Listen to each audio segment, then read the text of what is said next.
A lot of the moisturizers that claim to be moisturizing double the price and half the bottle size. This is a fraction of the price, and I think it's more effective.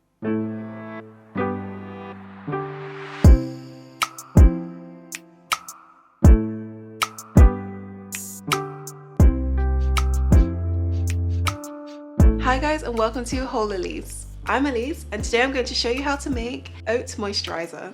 So making a rich, creamy moisturizer might seem more appropriate for winter, but dry skin is all year round. The active ingredients in this lotion recipe are oats, shea butter, and almond oil. This DIY oat lotion is definitely a must try, especially if you have sensitive or dry skin. And if you're new to lotions, I actually have a beginner's guide showing you how to make a very basic lotion recipe, and you can check that video out above. But today I want to get straight into the good stuff, so here's how to make your very own oat moisturizer. First, let's start by measuring out our ingredients. To be as precise as possible, we'll use a scale. This recipe makes around 400 grams or 14 ounces of cream. Weigh out either distilled or freshly boiled water that's been cooled, glycerin, and colloidal oatmeal. This is essentially a kind of ground oats, but I'll explain more about it later.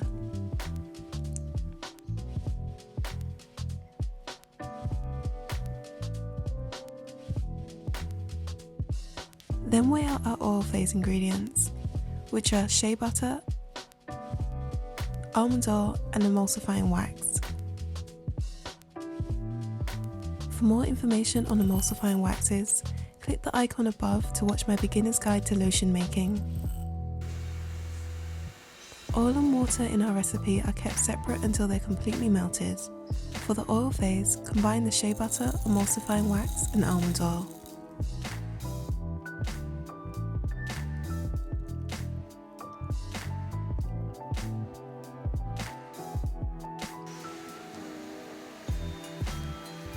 The water phase groups all the ingredients that are soluble in water, so mix together the water, colloidal oatmeal, and glycerin.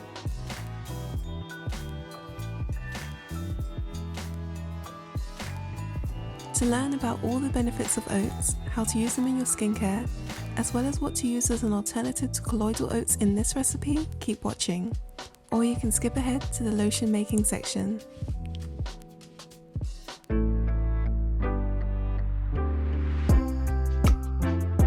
So oats have amazing benefits for your skin. They're incredibly moisturizing, but they also repair the skin's natural barrier, which makes them a great choice for people with dry skin. But on top of that, they're also great for people with sensitive skin because of their natural anti-inflammatory and soothing properties. It's actually the oat brand that contains most of its benefits. There's actually a difference between the colloidal oatmeal that I use in this recipe versus regular ground oats and oat flour.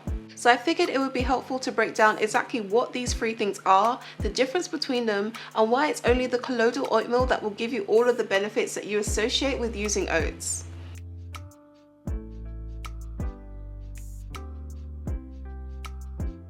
The colloidal oatmeal that we use in this recipe is essentially just a form of ground oats, but it's the entire oat grain, including the bran, that is ground super fine. Because it's such a fine powder, it's easy to incorporate this into beauty products. So things like lotions, cleansers, masks, they'll all use colloidal oatmeal. Even though all three of these things look very similar and it can be quite difficult to tell the difference by eye, you can definitely feel the difference in texture. The colloidal oatmeal, for instance, even though it looks a little clumpy, as soon as you rub it between your fingers, you realize just how fine a powder this is, and that's why it's able to sink effortlessly into your skin.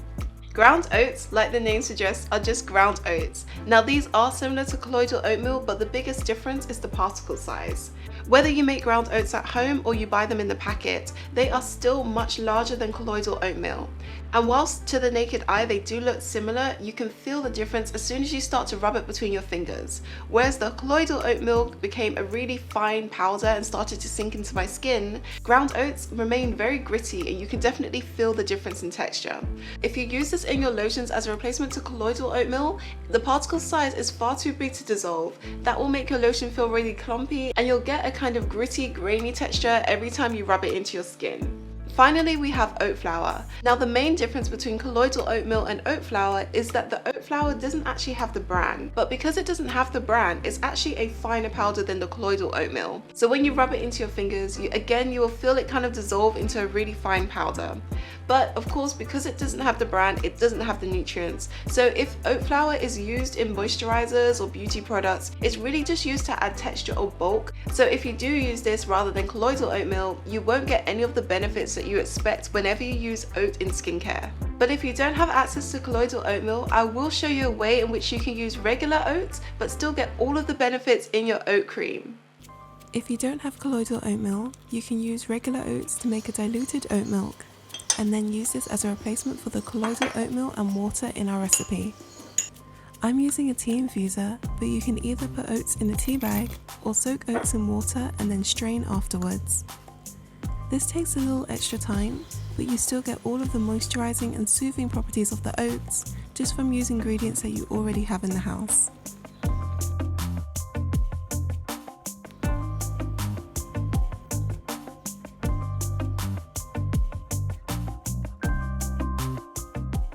Once you're done, measure out the 240 milliliters that you'll need to complete our moisturizing oat cream. Now that everything's measured out, we need to gently heat both our oil and water phases. I recommend using a bain-marie, but you can also do this in the microwave, stopping every few seconds to stir.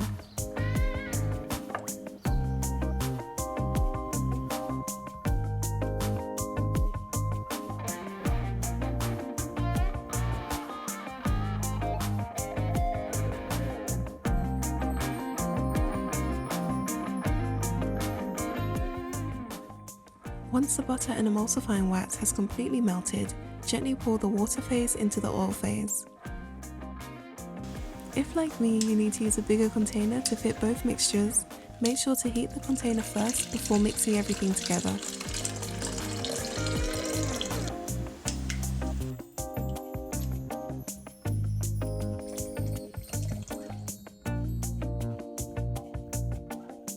Now that everything's combined, we can move on to emulsifying our oat moisturizer. Not only is this where we give our lotion its thick and creamy texture, but it's a crucial step to make sure that we have a stable formula and our lotion doesn't separate. You can either use a whisk or an emulsion blender to whip up our lotion until it thickens to our desired consistency.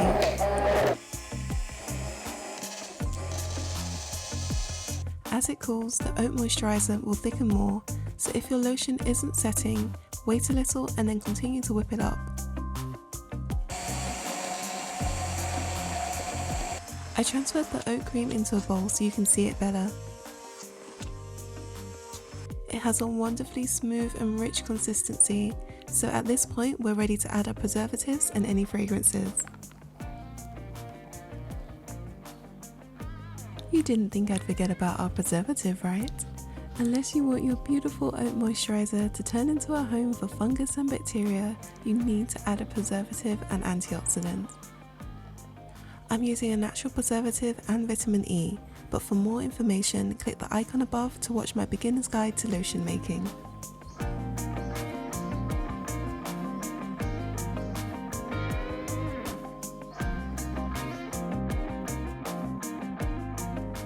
Here's the time to add your fragrance, but it's completely optional.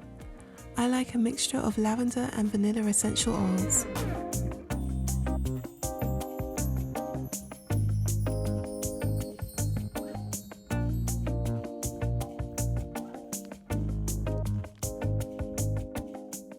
Once everything's mixed together, all that's left is to bottle our natural oat moisturizer.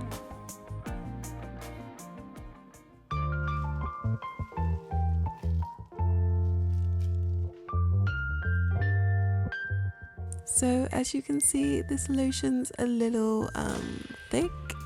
Yeah, this isn't gonna work. Normally I'd recommend using a wide mouth container rather than this narrow pump bottle, but mine didn't arrive in time. So you have two options, either use a piping bag, or in my case a plastic bag, to which you can squeeze your moisturizer into your bottle.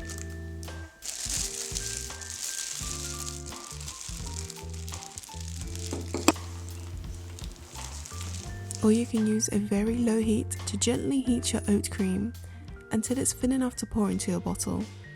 I don't recommend doing it this way as heating your lotion can deactivate your preservative, but desperate times call for desperate measures.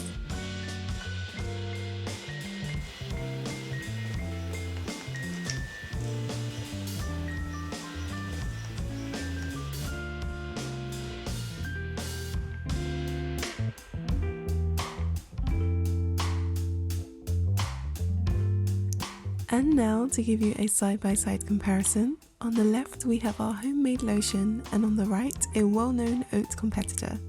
First up, our rich and creamy all-natural oat moisturizer. Even though it's packed full of moisturizing oaty goodness, it blends effortlessly into the skin and doesn't leave an oily residue. And for our well-known brand, as expected it is extremely light. But after trying both for a while, I don't believe it's as moisturizing as our homemade version.